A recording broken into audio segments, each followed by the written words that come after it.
All right, y'all. Let's get it popping, baby. Urban Therapy with Son. Let's rock this. Let rock. Since it appears you're falling back into a live show, Right, we are here reconnecting you now. Yes. Yeah. It's gonna be all right. It's gonna be okay. We do this thing and we do it our way. You know, we play. We got the plays up in this thing. And so we say that it's time 1 o'clock. Yo, on the dime, we are in this thing. The sun always shines. And I mean the sun that's up in the sky. We do this thing. We shine in the light and we say why. But we don't get high. Well, we might get a little tipsy, but listen to me for a second now. We're going to be down like a submarine, struggle to keep the sneaks clean. We are a beam like the sun. Yeah, the light is coming through. It's kind of bright. Make sure we get ourselves together and right. Yo. So today, kind of piggybacking off of what we was talking about last night, but going in a different direction and a little bit deeper. We're talking about the people you would put on your insurance. Now, if you have a car, if you have a house, if you have a life, you know, then more than likely you are required to pay insurance on some of those things. And we know that insurance costs money. It's not like you're insured, so you know you're absolved of a financial responsibility should an accident happen or a death occur or something like that. We have to be insured, but we have to pay for that insurance. Now, there's a reason why insurance companies have some of the biggest skyscrapers in some of the most renowned cities that we know about. It's because they rarely have to pay out. They're constantly taking the money in. Take it. Think about car insurance. Most states are mandated. Car insurance is mandated by most states. So you want to drive around in your car, you have to get insured. So when we talk about who we would put on our insurance, we're talking about who we would pay in order to make sure that they are covered in case of an accident or a problem. And in order to do this, I'm thinking that it takes trust, it takes love, it takes care. Not sure if you want to go there. I put a post on my page yesterday, and I was talking about how love is putting somebody on your car insurance. I'm sorry, buying a car for somebody who doesn't have a license and trusting that they won't mess it up. Well, I got a lot of mixed reviews about that. A lot of people were saying, "No way would I do it. You ain't got no license. I'm not putting no car in your name." And some people were saying, "No, I've done this before. I've done it and it worked. I've done it and it didn't work, but I would do it again. I would do it for a friend." Well, so I thought, you know what? This is an interesting conversation because buying a car for somebody and having to buy insurance for them in order to register the vehicle is one thing, but there are other insurances out there that may be mandated or maybe haven't been mandated anymore, such as health insurance. During the Obama administration, health insurance was mandated. So with the Affordable Care Act, aka Obamacare, on www. What was it? Health.gov or something like that. Anyway, we were required to have health insurance during the Obama administration. Trump came through and got rid of the mandate. So you didn't have to carry health insurance if you didn't want to. Health insurance, insurance altogether is about money. So we're going to talk about insurance today. So let's get it popping. Urban Therapy with Son 752. With this, the Urban Therapy with Son show. We do this every single Saturday from 1 p.m. till around 2:30-ish. And the reason that we say 2:30-ish is because sometimes it gets so heated that we just have to do a little OT on a Saturday. And it is a Saturday. This is the show where adults come out and play with other adults. We laugh, we cry, we argue, fuss, and fight, go back and forth with each other, bust it up all crazy. We take an introspective look into our own personality to see the way that the universe projects us into this thing called the world and try to figure out this thing called life. I am your host, Son 752, aka Omar with the. And if you can't say Omar with the, well, then you just say Omar with the R. This is the Urban Therapy with Son show, and we are talking about the people who you would put on your insurance. Are you carrying insurance yourself? One thing about insurance, like I said, insurance is all about money. But one thing about insurance is that you're going to get the policy that best suits your financial situation. Not necessarily your financial needs, but your financial situation. You know that when it comes to insurance, you need to buy an insurance policy that you can afford, because there's nothing worse than paying a lot of money for an insurance policy that you can't afford, because you don't get it. You don't get any of that money back. None of it. Not a single dime.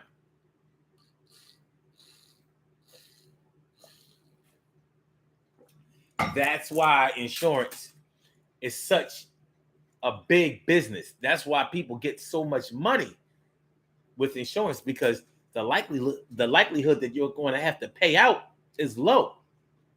With car insurance probably pays out more than any of the other insurances. But we're going to take a look at that and see which, how that goes, and make sure that that's right. But I think that it might be right, because with insurance, with car insurance, you see how it differs from state to state, where the incidence of car accidents is low, very low. The car insurance is cheap. Where it's high, car insurance is off the chain. For example, Newark, New Jersey. Historically, the car insurance is totally unaffordable up there in North Jersey, because there's such a high incidence of people stealing cars. They steal cars in North Jersey. So up there in North Jersey, especially around the Newark area, East Orange, they make the car insurance very, very expensive. And it's the polar opposite when you come down to South Jersey. Dirt cheap car insurance. North Jersey, car insurance higher than all of the other states. All of them, even higher than New York City. North Jersey is off the chain when it comes to car insurance rates. South Jersey, cheap. So I'm sure that there have been times when people have tried to use a South Jersey insurance address, probably while they were living in North Jersey. And if you're going to play that kind of game, I don't want to call it insurance fraud, but if you're going to play that kind of game, at least do it within the same state. I'm telling you from experience, when you have a car registered in a state that you don't live in, you're going to run into problems. But if it's in the same state, they don't always look at it like, okay, same state. They might catch you because you live in a different area, especially when it comes to North Jersey versus South Jersey. They probably take a harder look at that than other insurance companies would in different situations in different states.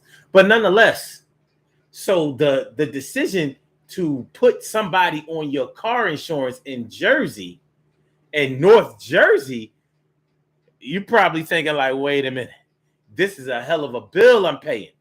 This is big business. I don't know if I can afford it. I don't know if you really are worth it. I don't know if this is a big enough bubble for me to let you go and burst it. I worked in North Jersey for a while. Well, really, it wasn't really North Jersey. It was kind of like upper central, northern central Jersey. Because it's really not, you're really not in North Jersey until you get past exit 10 on the Jersey Turnpike. And where I work, you could get there with on exit 9 or 10. So, once you're at at exit 11, 12. Then that's when you start getting past Rahway and Newark and places like that. So I was just short, but nonetheless, I had a good friend of mine who I worked with, and he was an unlicensed driver. He had spent some time down in Virginia and got his license messed up down in VA. He's originally from New York, originally from NY, went down to VA, got his license messed up at VA, came back up to NJ, and his license was messed up. But he was married. So what they did was, see, all right, let me break down New Jersey for a minute. In the state of New Jersey, when the cops stop your vehicle, all of your driver's license and insurance information is registered to your license plate. So without ever getting out of his car, they can see who the owner of the car is, who is registered to, who is insured by, whether it is insured, and the license status of the driver.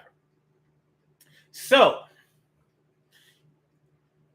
my man wasn't a licensed driver, but the car was licensed. In other words, the car that he was driving that was put in his wife's name was insured, registered. So when the cops stopped him, they would think, oh, maybe it's a woman driving the car. They get up, they get out of the car, and they come to the window, and they see it's my man, unlicensed driver, or suspended license. Well, that's still unlicensed. So it's like, what are you doing driving this car? Now, that's when it probably gets sticky, and you start having to ask yourself, is it really worth it to have somebody, or is it really worth it to take a chance on having a car, buying a car for somebody, even if they give you the money for it? Because in the state of New Jersey, driving without insurance, you automatically, first of all, you get arrested. That's number one. It's an arrestable offense in the state of New Jersey. If you get caught driving without a driver's license in the state of Pennsylvania, you don't go to jail. You get a ticket. You go fight the ticket, whatever, you might win. But in the state of New Jersey, first of all, the ticket, you go to jail, number one, have to get yourself bailed out. The ticket for driving without insurance, I'm sorry, for driving without a license, the ticket high, man. And driving without insurance is super high. It's super high. Ask me how I know.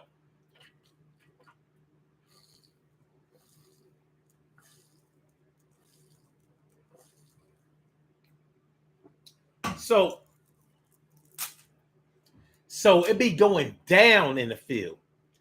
Be going straight down. So I'm sure his wife had, well, my man, he got out of it. He didn't get arrested or whatever, but he would get stopped by the cops every now and then, and he would have to talk his way out of it. Or if his wife was in the vehicle, she would pretty much take the heat for it. But it can cost you money, and that's the big thing about insurance. It costs you money. I just know it can. It does.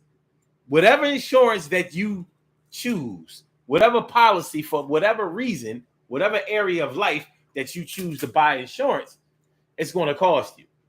Life insurance, homeowners insurance, apartment insurance, insurance for your jewelry or other items, other valuables, car insurance. There's almost an insurance for anything that's valuable to you.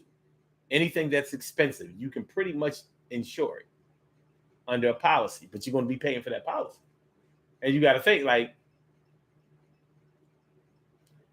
is it worth it? Would it be worth it in order to put somebody on your policy or buy a policy for somebody. Yeah, it's something to think about, and it's a situation that a lot of people have been into, and they had to make that decision. Sometimes it worked out, other times they got burned by it. You know, that whole thing about the unlicensed driver thing. I've seen situations. I remember I got into an accident with this guy.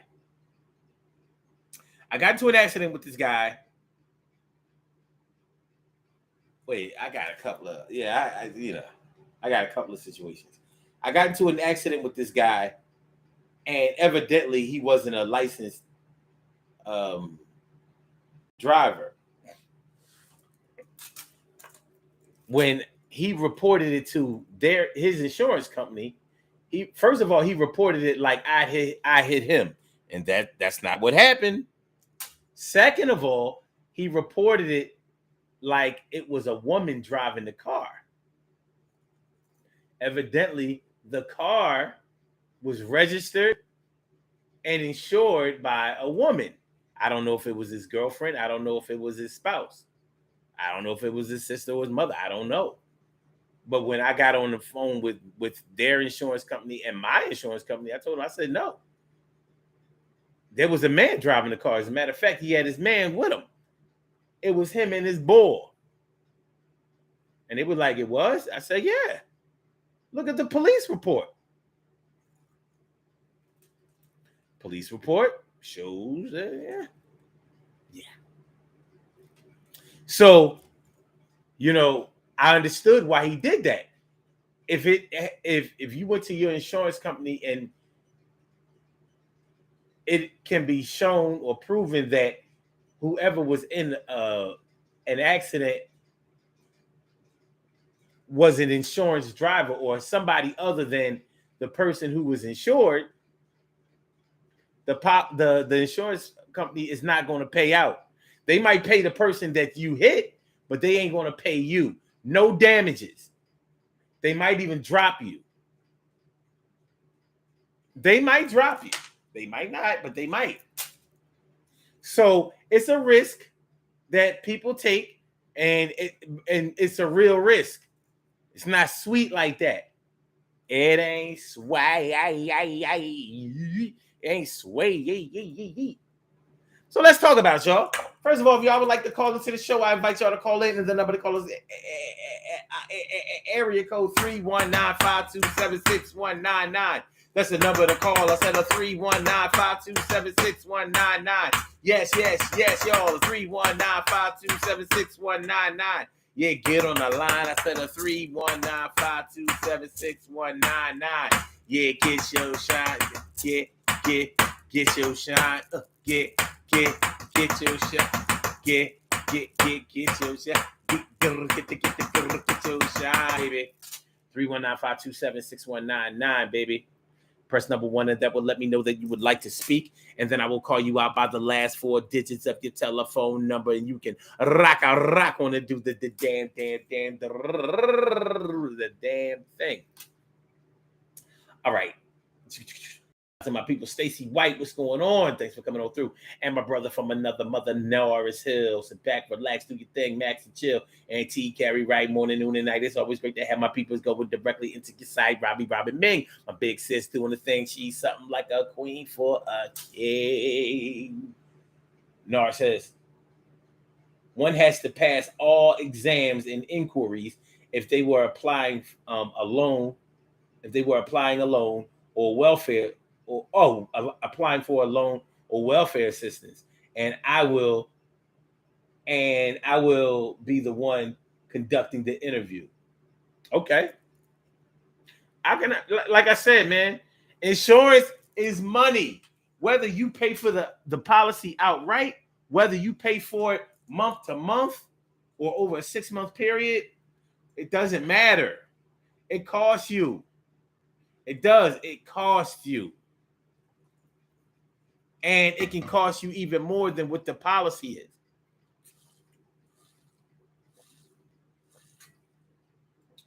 when we talk about when we talk about car insurance, hopefully, God forbid, you don't get in any accidents. But if you do get into a car accident, the type of insurance that you have purchased will come into question. You may have gotten the minimum coverage allowed by your state in order to cover your vehicle. So maybe you got no fault insurance. So if you get into an accident, your insurance company doesn't pay for your car to get fixed, but it will pay for whoever car that you got into an accident with to be fixed, if it can be proven that it was your fault that y'all were in the accident in the first place. So you can mess around, smack your whip up, and don't have enough money to pay for the repair to get your car fixed. You don't. It might be expensive. Auto body costs a lot of money. Getting a car fixed in an auto body shop costs a lot of money, even when the auto body mechanic is your man. All right, they hooked you up. You know, shout out to my people who, when they get their insurance check, their settlement check, when they get into a car accident and they have to pay their $500 deductible or more, they got a man at the auto body place that say, well, look, I'll eat the cost of the deductible if you bring your car to my shop.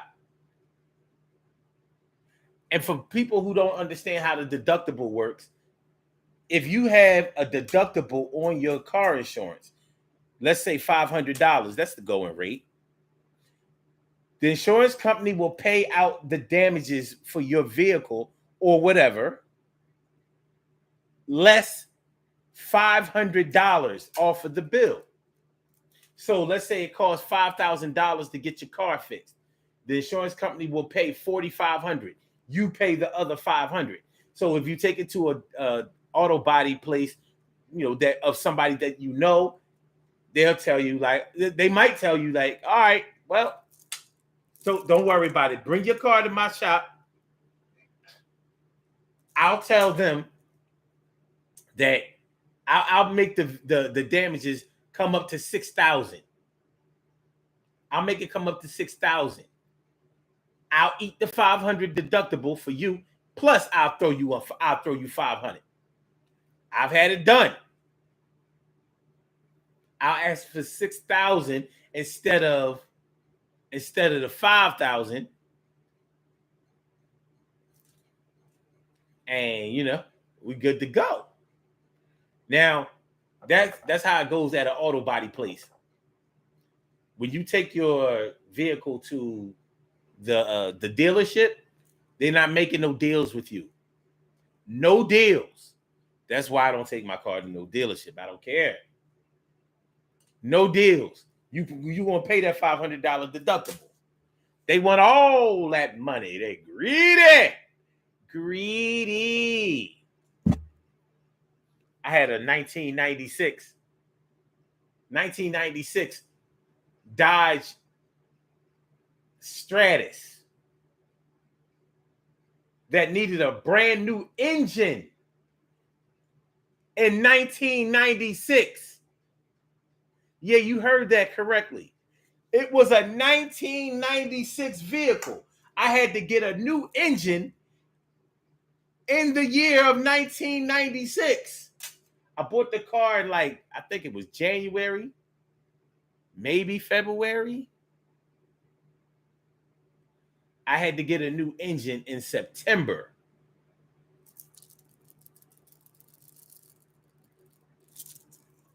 Yeah, you rock with that.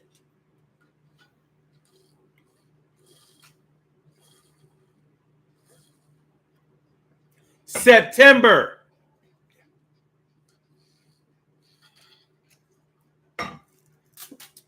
That was a car from hell. Piece of shit. Oddly, the Chrysler Sebring was the exact same car. but the Stratus was a 4-cylinder. It was something like a 5-cylinder. Kind of weird. It was like the biggest 4-cylinder that you could get. It was a piece of shit. Anyway, the decision to put somebody on your car insurance is a decision that will require a lot of thoughtfulness, insight, study, planning. You damn near need to have some insurance from the person that you're going to take that chance with to make sure that they are not going to screw you. Like sometimes it may not be a situation where somebody can't afford something. It might just be cheaper to have 2 on a policy than 1. When it comes to car insurance, guess what? If you insure 2 vehicles or 3 vehicles, it's cheaper than if you insure 1. It's the weirdest thing. They give you these multi-vehicle discounts, but if you only have 1 car insured, it costs you more than if you have 2 or 3. Go figure. Carol Chamberlain says, wow, that must have been a lemon. That's crazy. It was a lemon. That car was from hell. Let me tell you what happened with that car.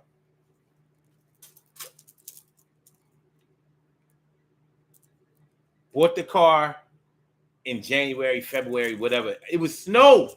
It was snow. They had to dig the car out when I went to buy it.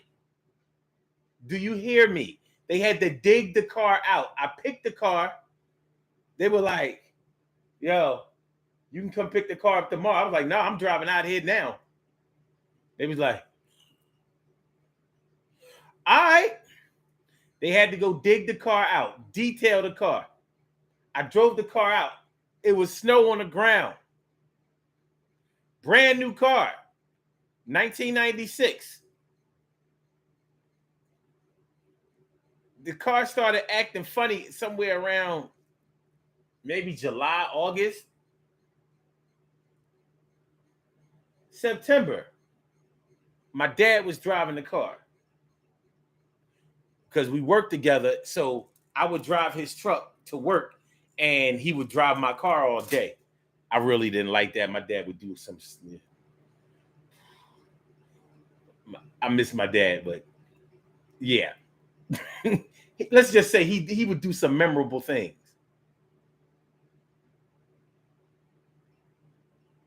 I'd be like, Dad, what's this stuff in my car? Not drugs. Nah. He would do things in my car that if I was in the car with my girl, I would have to answer questions about it. I'd be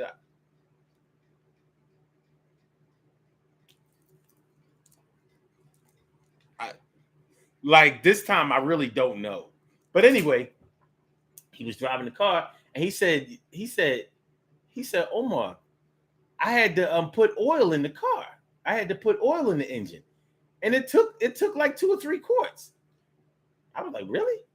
He said, yeah.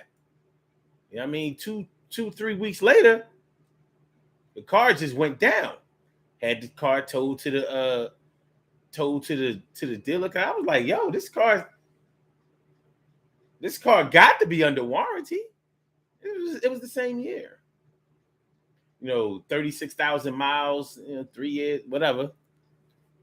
Took it to the dealership. They like, oh, you need a whole new engine. I was like, an engine? Well, what they said was you need a whole engine head. An engine head is a whole engine. And I had to pay them $500. I was pissed. I was like, $500? Are you crazy? I was like, yo, y'all can't eat that car? They was like, no, we can't do that. I was like, man, fuck.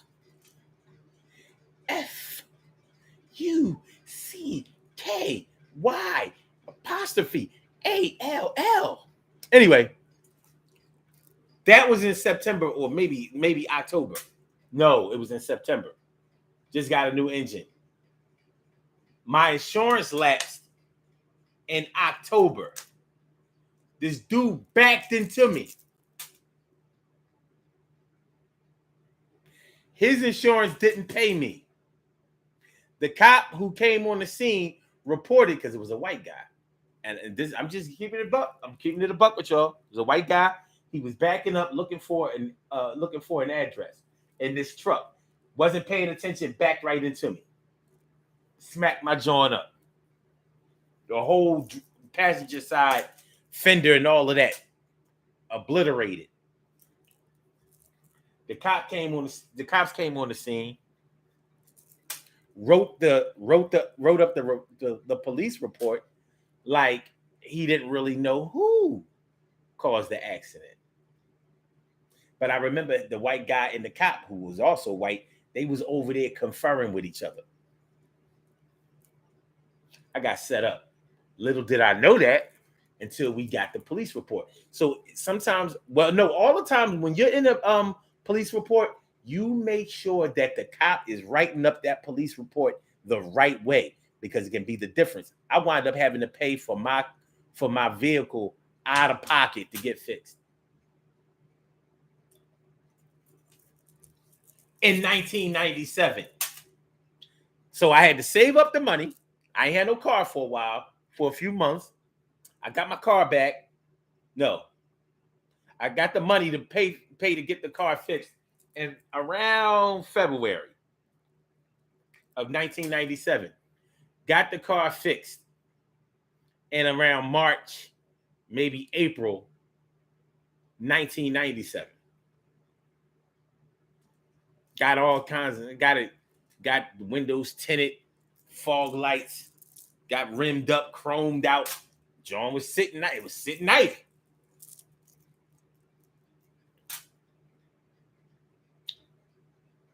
The next year, I'm at my girl crib on Easter Sunday. I go over her crib like about 1, maybe 2 in the morning. Come out the next morning.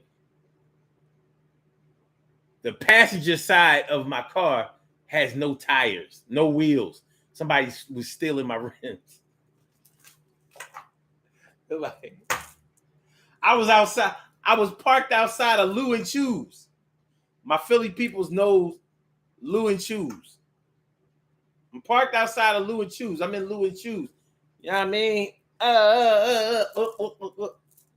Come outside. When I went to go chirp my alarm, it already chirped to let me know that somebody had already been messing with my car. They messed up they was tearing out my whole steering column. They went in my glove compartment, my glove, the glove compartment, whatever. In the car, they messed up everything and they ripped that joint out. The whole steering column, they had ripped it out. I was like, yo, man, it was this car. I had to get that fixed. When they fixed it, they didn't put the steering column on right. So, your car is supposed to be sitting at 9 o'clock and 3 o'clock. That shit was at 7 o'clock. No, it was at 7 o'clock and 2 o'clock. I was like, this is the weirdest thing. I got used to it. I didn't want them to fix it. I was like, I want, this makes it, yeah.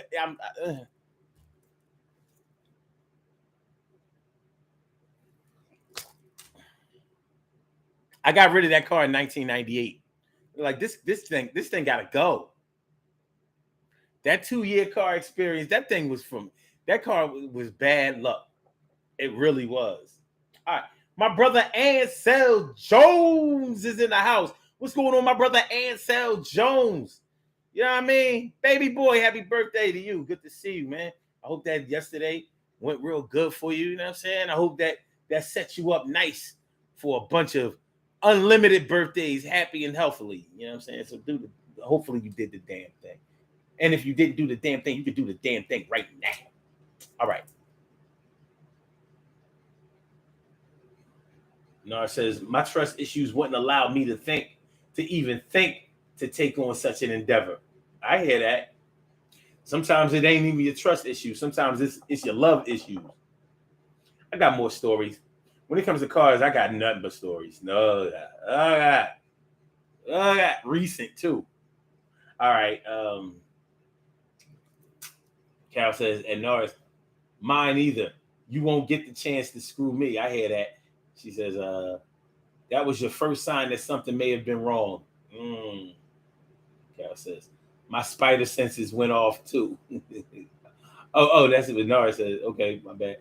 Carol says, did you have a cracked block on the engine? Who knows?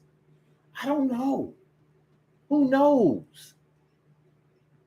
Honestly, I always felt like the dealership made that.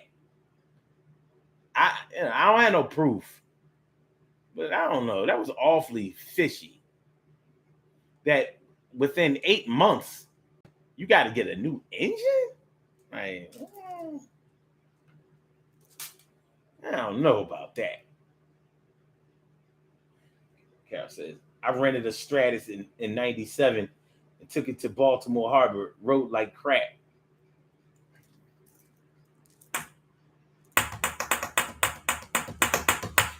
The 6-cylinder model was okay from what I understand. That 4 or 5 cylinder thing, that thing was terrible. If any of y'all remember, Cadillac had this aluminum engine in the early 80s, and it was, oh my God, it was a nightmare. Imagine aluminum when it gets hot. Why would you make an engine out of aluminum? It was supposed to be some state-of-the-art engine. Piece of shit. Some of y'all might have known people who had a Cadillac. That thing was sitting pretty, real nice, but rode like shit. You was literally going nowhere in that Cadillac, except right back to the shop. Like, you drive out of the shop, go around the corner to come right back into the shop. Like, yo, like, didn't you just leave? I'm back. Need me a rental. I'm back. What's going on, Devotion? Thanks for coming on through. Appreciate it. Barbara Hill Cisse, what's going on, man? Good to see me some you. So, yeah. What would make you put somebody on your insurance policy? I don't care whether it's car insurance, health insurance. Health insurance, normally the only people you put on your health insurance are your children and your spouse. But let's say you have a significant other. You got a man or a woman that can't afford, maybe doesn't have a job where they can have health insurance for cheap or affordable enough to be able to get it. I've been in this situation many times, and it has been offered to me a number of times. Like, yo, I'll put you on my health insurance, and I was like, how you gonna do that? Well, at my job, I can just add you, and I'll need your information and all of that, and I can kick it like you my husband. I was like, decline. Bad as I may have needed health insurance, I was like, this is my health insurance right here. Colin Ream. Because there are a number of reasons why I didn't want to do that. Number one, that's voluntarily putting yourself in a dangerous financial position. Not that I was expecting I just needed to be insured. I didn't necessarily, need it for anything, health insurance, but it was a nice gesture. The other thing was, to be honest with you, I didn't trust the intentions of the person who wanted to do it. Just keeping it a buck. Some people offer you something that seems like it's good for you, but it's like licking a razor blade. Your blood might taste good if you're hungry enough, but you're killing yourself in the process. So I was like, nah, I'm good. when people put you in financial situations, a lot of times they're putting you in situations where they are trying to gain control. And many years I've been, I don't want to say I was out of control, but I've never been easy to be controlled. Like, it ain't easy to settle me down. I'm a little wild.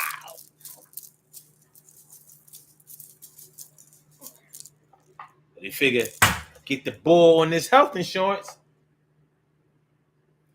Then I have a bargaining chip with him. He's a little too independent. And you know, it's a hell of a thing when you're broke and independent at the same time. And I was that. Broke as hell, but independent. Like, nah, I'm good. No, you're really not good. Yeah, I know I'm not good. But I'm not going to let you make me better because you're going to really make me worse. You know, because I'm a movement by myself. But we're a force when we're together. Oh, yeah, I'm good all by myself. But with you make me better. You make me better.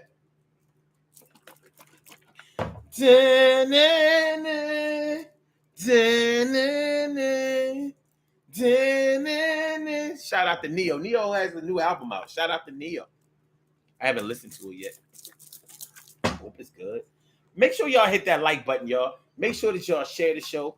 Make sure that y'all subscribe to the channel if you haven't subscribed to the channel yet. This is the Urban Therapy with Sun Show, and we are talking about the people you will put on your insurance. And we have a caller on the line, so we're going to take the caller in just a second. Yes, we are. Yes, we are. Okay, hold on. And so it says the reason I ask is that rules are different in countries with people that have cheap insurance. Okay. Barbara Hill says,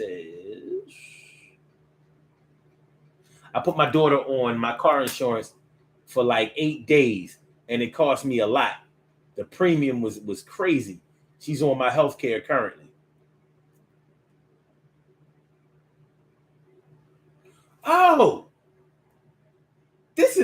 Oh, legal name, Alicia Moore.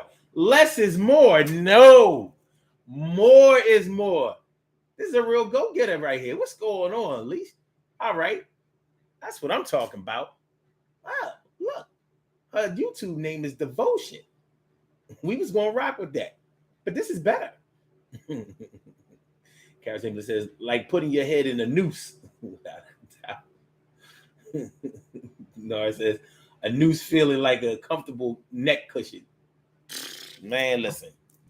Insurance is about money. You pay and pay and pay and pay and pay. You know how many people pay car insurance for years and years and years, never get into an accident, and your insurance company be talking about something. Yeah, if you're a good driver, then you don't have to pay a lot. It should be that if you're a good driver, you shouldn't have to pay. How about that? But no, insurance companies just take money in. We be talking about people who be getting in accidents and things like that, and hopefully they come out healthy and unscathed and all of that. But it's a financial situation whenever you start talking about insurance. And car insurance is a pain in the ass. Let's say you already have a car note that you might be paying upwards of $400 a month for. Now you got this car insurance payment that, let's say if you live up in North Jersey, you paying $400 for a month. Yo, man, it's crazy. Or more, depending on the value of your vehicle.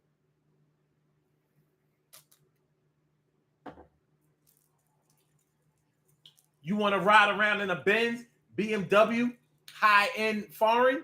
You want to ride foreign?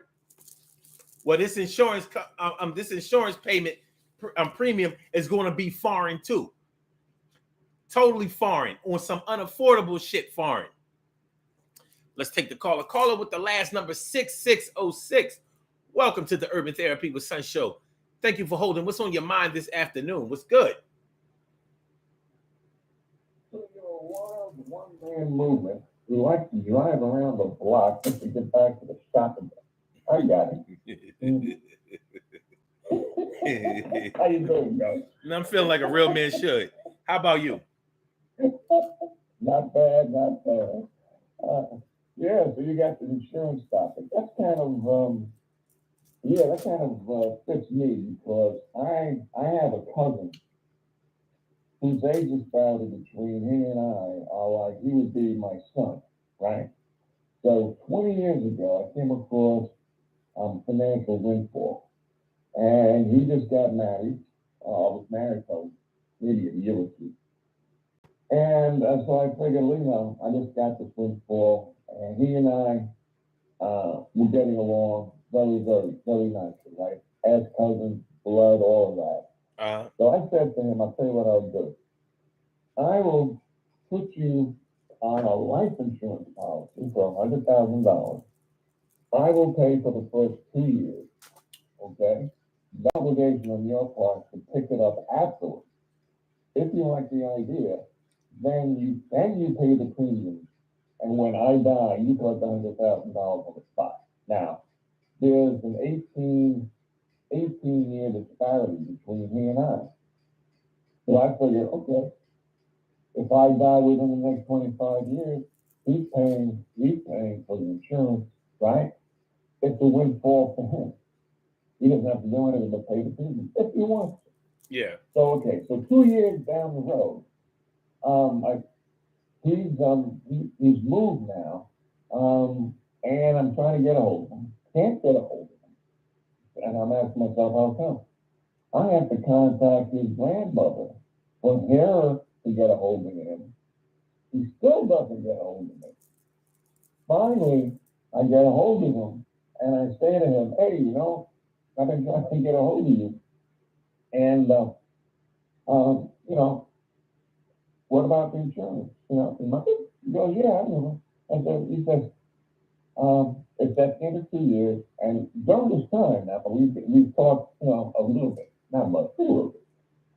And prior to my trying to get a hold of him at the end of the expiration date for the insurance, and Hold on, Joe. Me, so Joe, yeah. hold on. You're sounding a little muffled. I don't know. Oh, that must be me. There you go. That much better. Much better. Okay. Oh, is it? Yeah. Oh, okay. Sorry about that. Yeah, I'm putting the speaker of the earbuds a little bit closer now. I thought I was close enough, but I guess not. Okay. So here's the thing. So he says to me, all right, send me the policy. Like that. So I go, all right. So I send him the policy. Then I get a notice in the mail that the renewal has not been done. No premiums paid. I said, okay to myself, because it's up to him. I try to get a hold of him again. He doesn't contact me. So he and his wife and I, we've talked over a period of time. So I tell her about it. He still doesn't contact me. But now she's telling me, though, that he doesn't want to contact me because he doesn't want to have any kind of conflict about his not paying the premium. And I'm saying that we've never had a conflict about hardly anything. There's nothing for him to fear. Mm-hmm. But he still doesn't contact me. So I just, you know, I'm trying to, so I just drop him from the, you know, he doesn't pay the insurance policy. But I had also set up a little trust in him too. You know, so when I die, that my assets go to him. I sent him a letter. I said, you know what? You haven't contacted me about that. The way that you said send me the policy, I'll look into it. Like I'm doing you a disservice. You know, like you're going to be somehow put out as a result of the premium. I'm taking you off my, you know, my list of people to be notified when I die. So that's that. So since then, he and I haven't talked. So yeah, there's a long-winded insurance story about trying to put somebody on, you're trying to do somebody a favor who doesn't ask for it. That's a reinforcement for me. From then on, I don't do favors for people unless, you know, I ask and they give me full approval that the favor is really something that they really, really want. Okay. All right. You know, so that's my insurance story. So this was a life insurance policy that was insuring you or Yeah. him or both? No, it was insuring me. So when I died, he, as a blood relative, could get the benefit. Yeah, so he was the beneficiary. All right. Right. So on the policy, y'all are you saying y'all had an agreement for to both pay a certain amount of premiums on the policy? Like you paid a Oh, no, portion? no, I'm sorry. Yeah, I'm sorry that the reception was bad. No, I said to him, I would pay for the first 2 years. Okay. I would do. He doesn't have to pay a dime. Okay. And after the 2 years, it's up to him to pay or not. He's not obligated or all to me or to the insurance company to pay a dime. Right. If he wants to pick it up, let him pick it up. So there's no skin off his nose whatsoever. But his refusal to get a hold of me, for his thinking that maybe we might have an argument about it, is strange, because he and I have never had arguments about anything major at all, or anything minor at all, but, maybe disagreements, but that's it. But then when I finally got a hold of him, he goes, "Oh, yeah, okay, send me the policy." Like, it's, like it's a burden on him. Yeah. Wow. So he's getting free money in the event of your passing. He's getting free. What happened? He's getting free. He'll be getting free money in the event of your passing, but he's bitching. Like, now you said you paid the first 2 years of the policy. All he had to do was keep it going, and if something was to happen to you tragically, if you died, then he would get all the money. He was the sole beneficiary. Is that it? Yeah, $100,000 policy. It wasn't $100,000. Yeah, I think it was $100,000 policy, and it wasn't that much a month, Right. So he could have just said, "Cuz, thanks, but I'd rather not." And I would have said, "Okay," because that was the agreement we had at the very beginning. He did not have to pick it up. It was completely left up to him. This was something I wanted to give to him because I don't have kids. He's the age of a son that I would have had. We've gotten along pretty well all the years of his life and my life, and I figured I had this financial windfall. Let me do something for him, and that was that. But I didn't know that it was going to turn into, and it didn't turn into anything major. It wasn't no battle, but I heard the lack of gratitude in his voice, and the fact that he didn't contact me before and after. Yeah. So I'm saying to myself, "Oh, okay. Yeah, all right, forget about it then." So that's when I took him off my list of beneficiaries or recipients of assets of mine. Should I die, to go to him as a result of the bank just overseeing the operation. So wow. I just sent him a letter. "Hey, you are now relieved of the the beneficiary of my assets." Yo, that's crazy. Because I'm thinking, like, I imagine when he first found out that you had made him the beneficiary of the policy, he's probably all happy, like, "Yo, this is a great thing. You didn't have to do this. This is wonderful that you would do this for me." Really. But at least he didn't try. Yeah, at least he didn't. At least he didn't kill you himself, though. At least he didn't. At least he didn't make sure he collected. You're still above ground and walking amongst the living. Well, no, he wasn't like that at the beginning either. He said, "Okay, cousin, I was very, I like the idea, thank you very much." But he wasn't all appreciative of it. I didn't expect him to be. It was if you wanted, you can have it. It was something extra, and that's why that he should have taken it. He should have taken a look at it like, "Wow, what a terrific thing!" Because even though the first 2 years would have been free, he still would have had to pay after that in order to continue the policy. Right. It was just the fact that he acted so ungrateful, or like I hadn't done anything. That's money out of my pocket for fucking 2 years dedicated to the preservation of his particular lifestyle if something were to happen to me, with the choice that he didn't have to continue anything at all. No money out of his pocket whatsoever. So, to me, I don't like ungratitude, man, or ingratitude. So I don't like that. No, I can understand it. That's definitely giving you my ass to kiss type of situation. But that's basically what we're talking about today. The people that you would choose to put on your insurance. Now, in this case, you did it with life insurance. So he would have to wait. Well, I heard your case. And I agree with you. When the woman comes to you and says, "I'd like to put you on my health insurance as a husband," I would do that. I would do the same thing. I would say, "Thanks, but no thanks." Yeah, that was not going to go over well. You know what I mean? I've seen some women be awfully sweet when they are getting what they want or whatever. But yeah, mm-hmm. I've seen the Dr. Jekyll and Mr. Hyde thing. I'm good. My fault or not or not. Like, nah, I didn't need that. But yeah, it was health insurance. You know what I mean? Like it could have been a different situation. It could have been a situation where I had some serious health issues. It could have been a situation where I had pre-existing conditions, health conditions going on and stuff like that.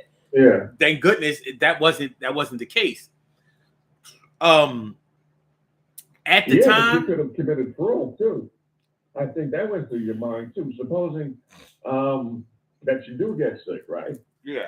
And now you want to try to use this person who claims to be your wife's health insurance policy, and they check up on you and they say, "Okay, Mr. So-and-so, give us some papers and some documents regarding your sickness," and it shows you're not the husband. You could be stuck with fraud. Well, there is a way for you to add people onto your insurance even if you're not married. Like gay people, they have that clause. What do they call it? Oh shit! It was the thing that that most states approved of before they approved of gay marriage. It was join union. Something union. It was definitely something union. Domestic union, some crap like that. Something like that. Something like that. So it's crazy because I'm like, okay, so if I was I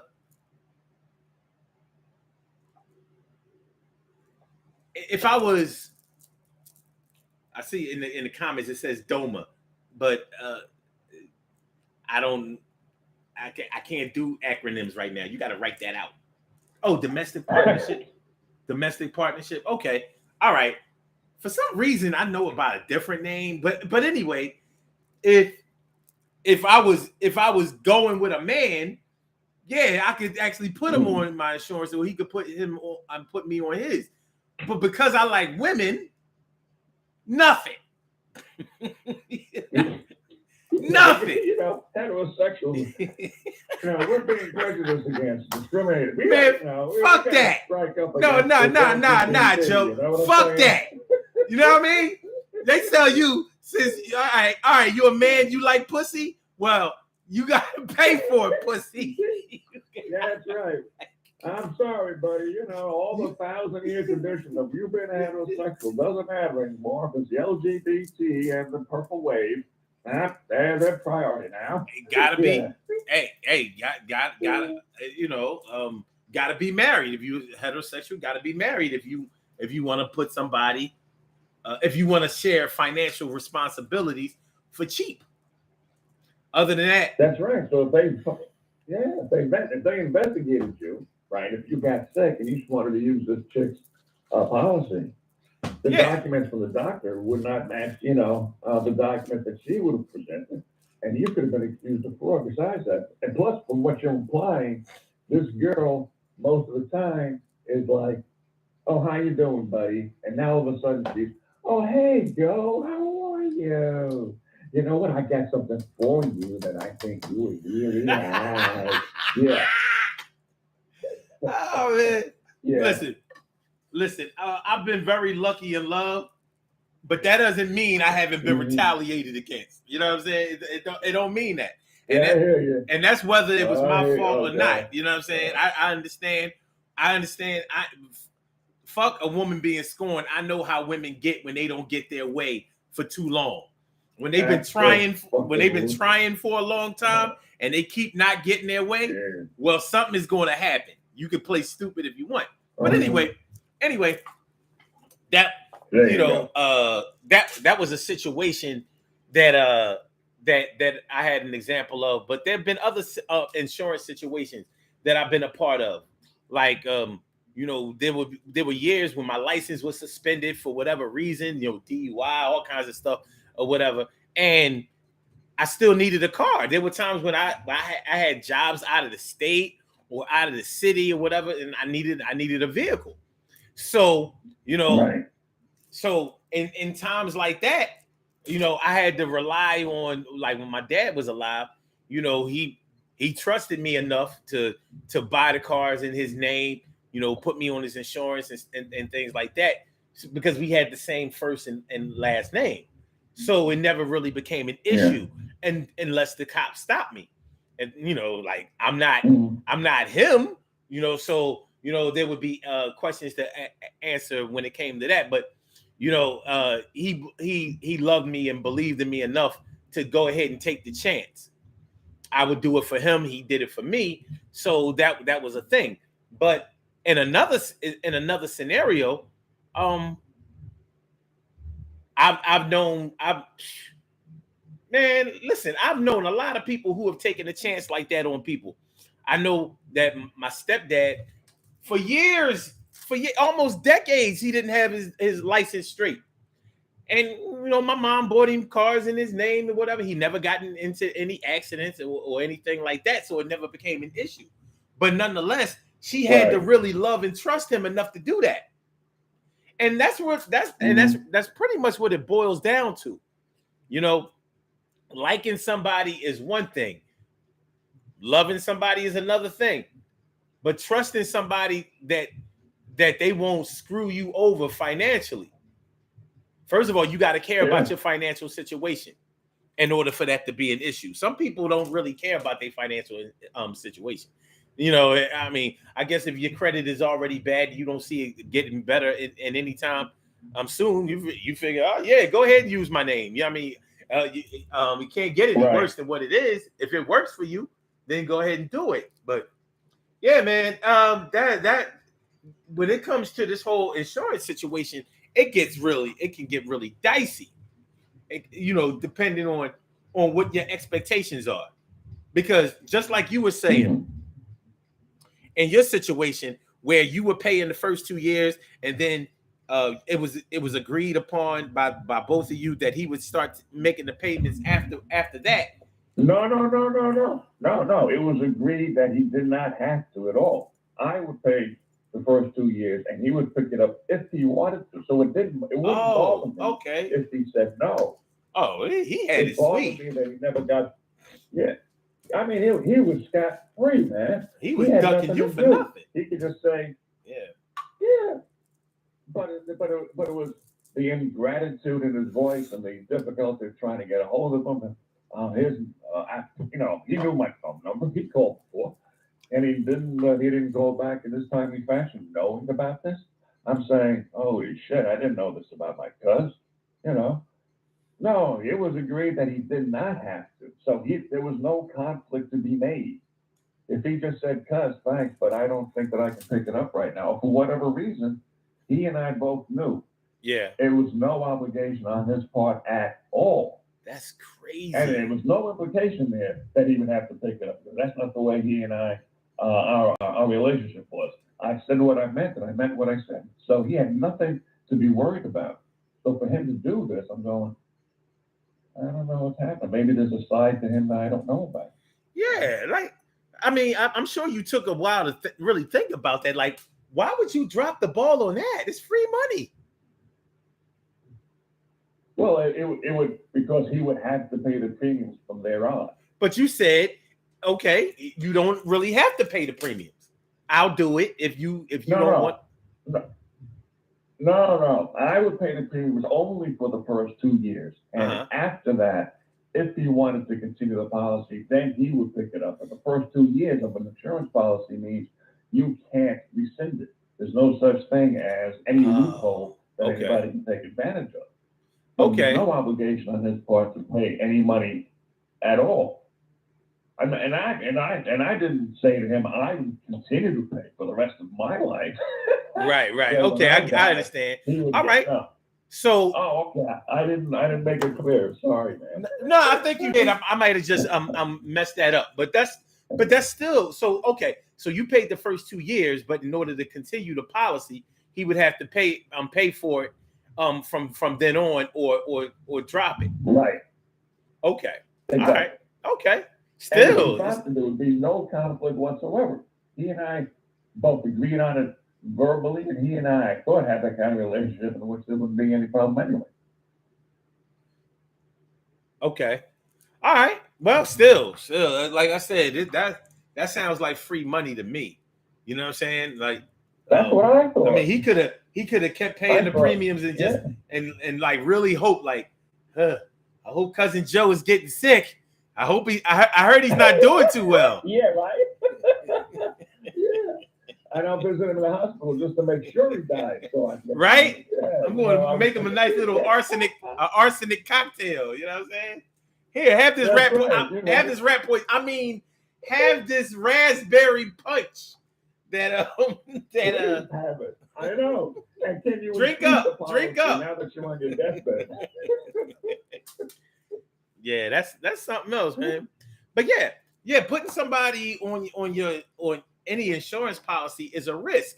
You know, you could be a dicey thing. Yeah. You know, like maybe like with homeowners insurance, let's say you own your home and you have people living with you. Maybe you are renting out to them or whatever. But let's say you allow them to benefit from your homeowners insurance policy or whatever. So, you know, they start a fire in your house, and the insurance company pays out. Hopefully, the house doesn't burn to the ground, but it requires repairs, smoke damage, and all that kind of stuff. And as a courtesy to them, because they were helping pay for the homeowners insurance, you paid them, you know, a portion of the money that was supposed to be used for repairs. You know what I mean? Like you may be able to do that with some people, and you may not be able to. Some people you may not be able to do it with. Like, let's say it's a situation where the homeowner does not carry homeowners insurance. So you take out homeowners insurance and pay the premiums for the homeowner. Something, you know, you have a claim. You have a claim with the homeowners insurance company, and now they want to claim all of the money, and you get nothing because people do it. People do that kind of stuff, though. You know what I mean? What? I didn't know that. Yeah, Man, I've never heard of that before. Man, a little bit of money drives some people crazy. It might seem stupid to me and you, yo, man. I've run into some real incidents over not a little bit of money. You got to think like people who rob banks. People who rob banks don't get a lot of money when they rob them. When you consider the risks or the time, yeah. Yeah, like you're gonna wind up doing 20 years of your life over $20,000? Are you crazy? No way. 1,000 for each year you spend in jail? No way. Like people have robbed banks, didn't even get 15,000. You know, 8,000, 10,000. Like what? You could have gotten killed on the scene for $8,000. And it's a federal crime too. That's what I'm saying. So. Yeah, a little bit of money for some people in desperation. That's right. They'll do it. They will do it. And screw out of desperation, I can see the bank robber doing it. But for people coming out of the woodwork, just for $100, $200 of money that they think is owed to them, it's amazing. Like so you were saying, just a little bit of money, what it does to the human genome. Yeah, it's wild. It really is. It's wild. And yeah. So when it comes to insurance, you're not talking about anything except money. No matter how, you know, life insurance companies, they try to So, well, you'll have a proper burial. You want to make sure that your loved ones are taken care of, and all of that old flowery stuff. You go out and buy Right. these policies and stuff like that, and it's like when you really think about it, $100,000 is a nice piece of money while you're alive. But while you're alive, the likelihood that you're gonna run through that money quickly is high. You know what I mean? Like that's not gonna carry you for the rest of your life, even if it was $250,000. Now, if you have the business savvy to go ahead and start a business, which you should if you get that type of money in a windfall, but a lot of people piss the money away. They buy a new house, they buy a new car, they get some, they travel a little bit, get some of the accoutrements that come along with having access with that amount of money at one time, and next thing you know, that money is all gone. It's the money that you used to have, but somebody had to die in order for you to get it. Yeah, it's crazy. Yeah. Life insurance. Look, I used to be in the insurance business. I used to sell it. So I knew a little bit. I learned a little bit about insurance. And I'm all for insurance. That's why I got into the business. Because as a kid, I was a sickly kid and still played sports.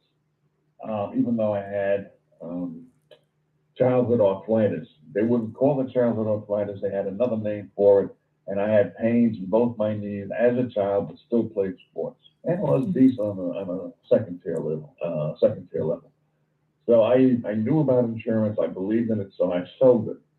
I happen to like the insurance industry as long as it's not fraudulent. There's always people in any corporation, any industry that's going to try to, bushwhack you and ambush you and steal from you and be deceptive.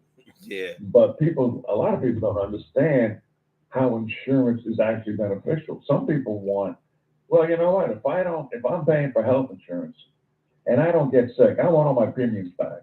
That's not how it works. That's not how it's supposed to work. One day when you have a show like that, I can come on and talk about it for about 20 minutes. Yeah. Without insurance, let me tell you something. A lot of people would be broke. Because if it takes the time it would take to save up the money needed for a health emergency or a car accident, etc., believe me, most people in America could not or would not be willing to save up for it. So insurance, right. You get an instant benefit. Instant. As soon as you pay the premium, money that you do not have to pay for something which hopefully does not happen. But once it happens, and it happens often, the people who say, I want my money back, they're grateful for it, Yeah. So there are people who say, well, I pay for car insurance and I don't get into an accident.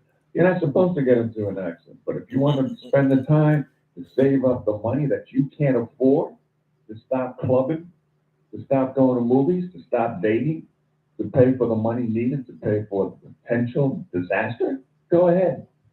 I'd rather pay insurance. Well, insurance is better than these savings accounts that are out here. Like, Yeah. Insurance is definitely going to beat that. Like, yo, man, these savings accounts out here aren't paying shit. Like, talk about a waste of money. It's crazy. But but I don't know. Honestly, I'm not a big insurance person. I don't. Not too many people know about insurance or like it. They feel they have to have it. But when you delve into it, and in the very bare bones discussion of what I just delineated, try to save up some money for, a lot of people say, well, I'm 25, I'm 30, nothing's going to happen to me. Yeah, hospitals are full of people who are 25, 21, 30.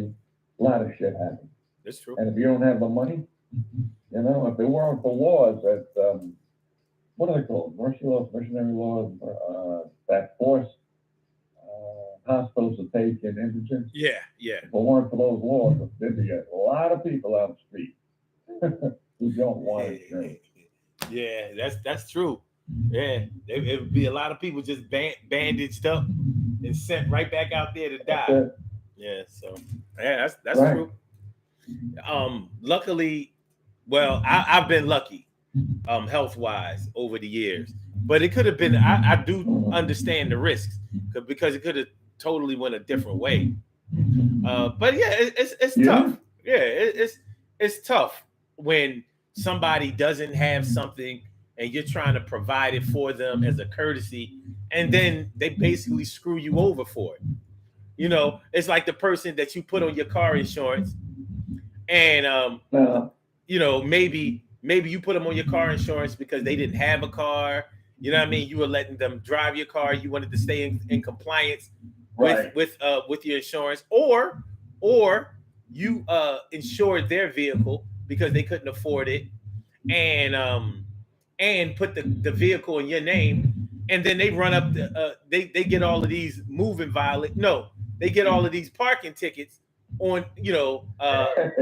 on their vehicle on that license plate. You know what I mean? So here you are, Yeah. you owe thousands of dollars in parking tickets, and you didn't know anything about it. You don't know about it until you get your credit report, or until you get notification that they're going to impound the vehicle, or that they've already impounded the vehicle, and the only way that you can get it out is if you pay all of this money. And next thing you know, your credit is all messed up due to your good nature and your good nature, your kindness, your generosity, and your irresponsibility, all mixed up into one. You know what I mean? You're a beautiful, irresponsible person taking a chance on somebody who didn't give a shit because the car is not in their name, the insurance is not in their name. They can walk away clean. Yeah. Yeah. Not only because of what happened to me, but what you're talking about, and what are other instances that people have talked about, and whatever you read about in the paper. Of course, I don't do anything for anybody unless they put skin in the game. Not even in relationships. Okay. Because you don't know what a person's like until that situation arrives, and all of a sudden, my switch is flipped, and they become that Dr. Jekyll, Mr. Hyde you were talking about. So unless, like, for example, if you wanted to borrow $20 from me now, right, just $20, I would say, what have you got for collateral? 3 times worth. Because if you're not going to pay me back the $20, I'm going to keep the collateral worth $60 that I can sell it and make a profit. Mm-hmm. Yeah. So I guess I would have to put up like a I don't know, an expensive phone case or something. Well, I mean, it'd be 3 times whatever it is, whatever somebody would want. Right.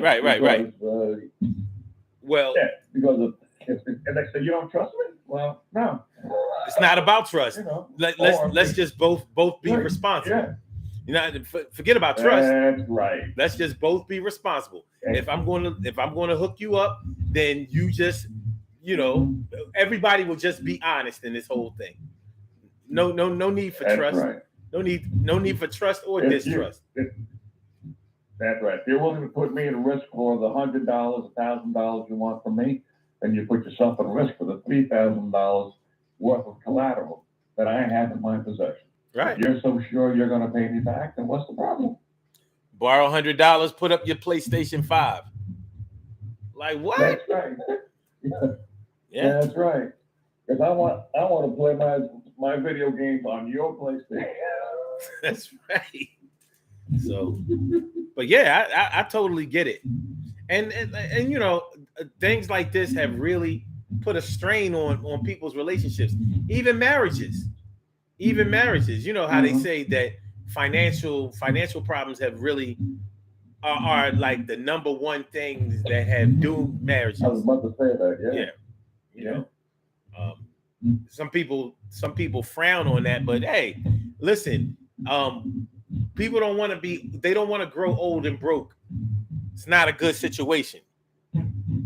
So I get it. You don't want to grow young and broke when somebody's, all of a sudden you find out that the girl didn't really love you, or maybe she did. I think girls do fall in love with the kind of aura that a person has when they're a person of status, a celebrity, for example.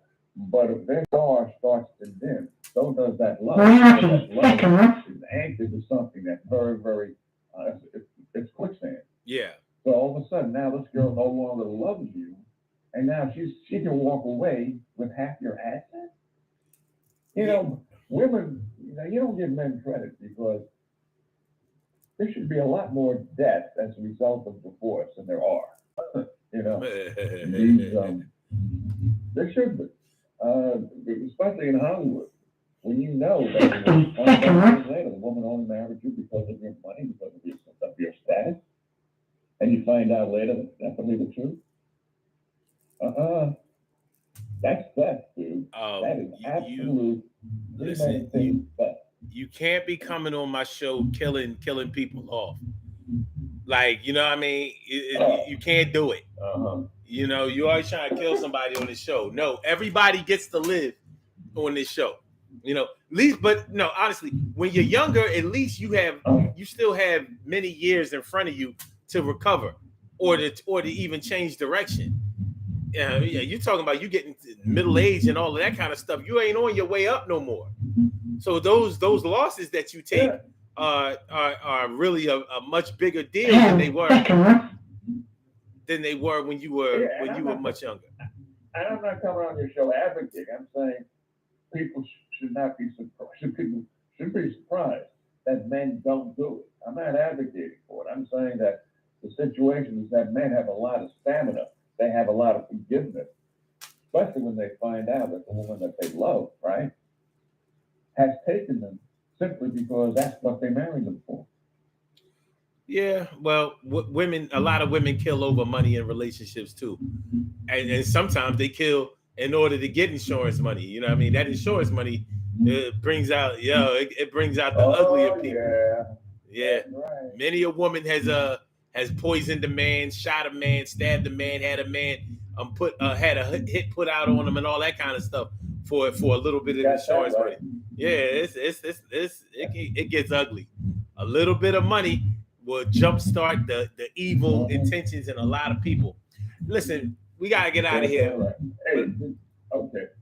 I appreciate you though, Joe. Say, did you know that in domestic relationships now, domestic violence, 48 to 70% are initiated by women nowadays. Yeah, it's all of those. Yeah. It's all of those state-funded karate classes. Yeah, that's it. Yeah. All right, man. Since you got to give out your shout-outs again. All right. There's another glorious day. There you go. There you go. Appreciate it, man. I'll talk to you later. Yeah. Hey, you have a good weekend, all right? You too. Good stuff. Good stuff.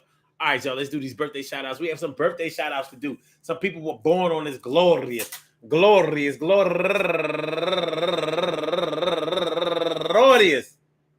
Saturday, July 16th, and they deserve to be acknowledged. So let's go about our business of acknowledging them and making them feel special because they are special because they are special because they are S-P-E-C-I-A-L. They get the R-E-S-P-E-C-T. They are S-P-E-C-I-A-L. They get the R-E-S-P-E-C-T. They are S-P-E-C-I-A-L. They get the R-E-S-P-E-C-T. They get number one out the box.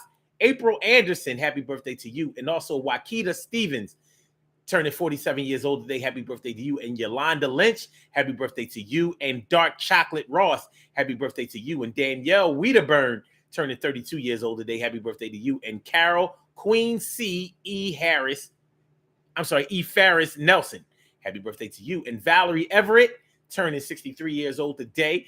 And Ezra Foreman, turning 24 years old today. And Robin Fields, turning 53 years old today, and Honey Kavanaugh, turning 74 years old today. And last but not least, Cedric Niles. I want to say happy birthday to all of y'all and anyone else out there who shares this birthday on this glorious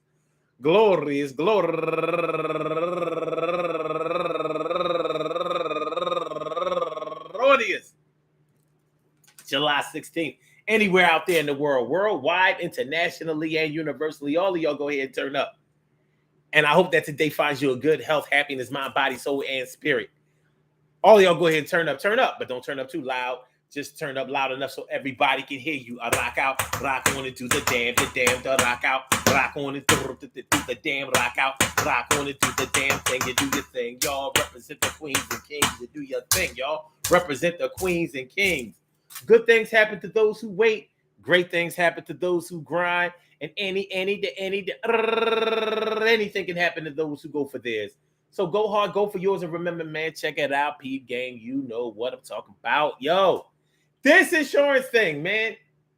Love, trust, love, trust, love, trust, love, trust. I like you. I love you. I trust you. I think I'm going to make sure that I take care of you. And if I do, will you make sure that you stay true? Well, if not, it's going to cost a lot for me to recover. Are you down with me, my brother or sister? I know I missed the chance for me to become closer, but I got a dose of my own medicine, messing around with these premiums with you, and I found myself in a position where I'm paying back some shit I didn't even use. Picture that. At the end of the day, man, regardless of how much we feel for a person or the way we feel about a person, we have to watch out for our financial interests. Maybe to some people, their financial interests aren't all that much of a big deal, but if they are to you, if your financial security is important to you, and you're talking about insurance and you're talking about somebody else being put onto your insurance, first of all, the choice is yours. I'll be the first to tell you that if that's what you want to do, if that's what your heart compels you or faces you in the direction to do, hey, by all means, man, play that game. But just know that there are risks that come along with that, and the rewards may be very few. I want to thank all y'all for coming on through and supporting the Urban Therapy with Sun show. Before y'all get out of here, make sure y'all hit that like button. Make sure that y'all share the show. Make sure that you subscribe to the channel if you haven't subscribed to the channel yet. We will be back tomorrow for another Urban Therapy with Sun show, 1 p.m. on a Sunday. Peace to all my day ones, my everydays, and my brand news. I love y'all to death. Resuscitate y'all. I love y'all right back to life. So Blog Talk, we gonna get you out of here. Holla back, yeah. Thank you for having Blog Talk Radio. Goodbye. And for my YouTubers, you know just how we do, but thanks for coming on through. See you on the other side, my boobers. Peace. Well, be to the peace.